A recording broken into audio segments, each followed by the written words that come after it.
myself and to sort of, so that was all about me, really. I know it sounds pretty selfish, but that was my recovery. And Beautiful. it wasn't until I actually made my own recovery that I could give to others, because obviously you can't give what you don't have. So for me, to help other people, I had to heal myself, and he was the main factor. I'm debating whether or not, Joyce, to take you down what actually started happening as you recalled it later, or would it be better to see what life was like before these repressed memories began to be revealed to you? But what's the path that seems to match most the way you experienced it?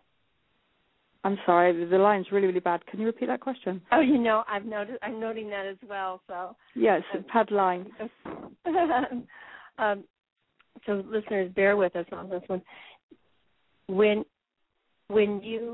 I'm debating between whether or not to ask you to take us down the events that took place with your stepfather that you have disclosed in your book, or to talk about what it was like to live life not remembering that it happened and going forward, but was there like a haunting or a ghost that something was troubling you or things were not settled right? What way do you want to go? I don't mind answering either questions. The route I went down with my stepfather was obviously sexual abuse. It was blackmail. It was intimidation. I had sort of letters coming through my door when I tried to actually end what he was calling an affair, and for me was abusive relationship. And he was haunting me.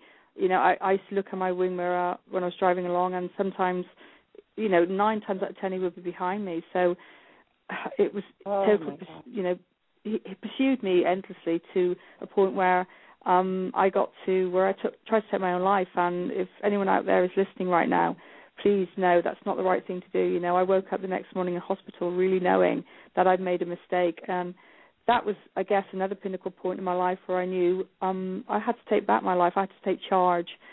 So, he drove me to that point. And wow. Sometimes I really think maybe I had to go that far. And when I sort of sit now and think about things, I really believe in the path that we're supposed to walk. And I know it sounds pretty bizarre because the one I've walked has been quite difficult and painful. But I couldn't have gone where I've been in order to help those that I can, because I wouldn't have that experience. So sometimes I sort of sit and think, a bit thoughtful. And for me it's a trade-off, because of what I'm doing now for other people. Okay, I had those bad things happen to me, but I wouldn't be able to hold my hand out to help others if I hadn't. So, it sounds a bizarre thing to sort of say there, but that's actually really true for me. So does that give it purpose, or does that give you power to say, I can use this to benefit others, or does it feel like a survival statement? It just helps you remember to survive.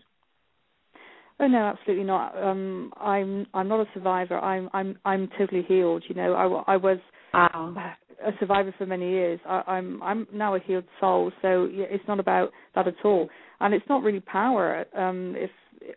It's about saying to other people that, I've done this. I've found the Holy Grail, and if I can do it, you can do it too. I'm nothing special. I'm no one different.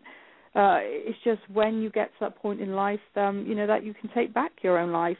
My purpose in life right now is to sort of say to people, well, if you can't do this on your own, I'm willing to help you. My email address, my website, I answer all personal email. My contact details are on there.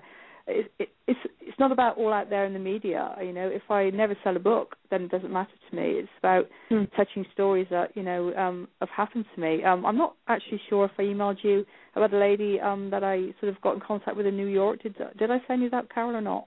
Oh yes, that was a very touching story. Go ahead and tell that. Yeah, okay. It was when I was sort of starting out. I wrote my book, and I was a fledgling author. I never knew I was going to write a book. Obviously, it was not something I ever thought about as a career choice. But it's hard work, it's hard slog, and it's a case of sitting next to your computer and emailing, dropping emails to hosts like yourself that may be kind enough to offer you a show option. This one lady took me I knew I wanted to talk to her, and I couldn't understand why. And it took me an awful long time to find her email address. At one point, I sort of thought, well, I can't find this. I'm just going to drop it and go, move on. But something inside my head told me that I shouldn't do so. So I emailed her, and I sort of said, well, I can't find this. I'm just going to drop it and go, move on. But something inside my head told me that I shouldn't do so. So So I persevered, found the email address, and sort of sent, I guess, the same sort of email as you yourself received. Within, probably less than 10 minutes, I had an email back from her asking how I'd found her and how I'd found her email address and how I knew she needed me at that point in time, and, which was quite confusing for me at that moment, because I wasn't quite understanding. I emailed back, that this is who I was, this is what I was doing, and this is my book. And she emailed back basically saying to me that I more or less had just saved her life. If I sort of explain that a little bit more, her son was quite ill. He was in and out of hospital, with mental health. And, he kept trying to take his own life. And she got to a point that day, where for her, she couldn't continue on because he was at a really bad place and he was refusing to go back into hospital. And she sort of sat on her own in another room away from him and sort of thought, I need out. I want out of this, which I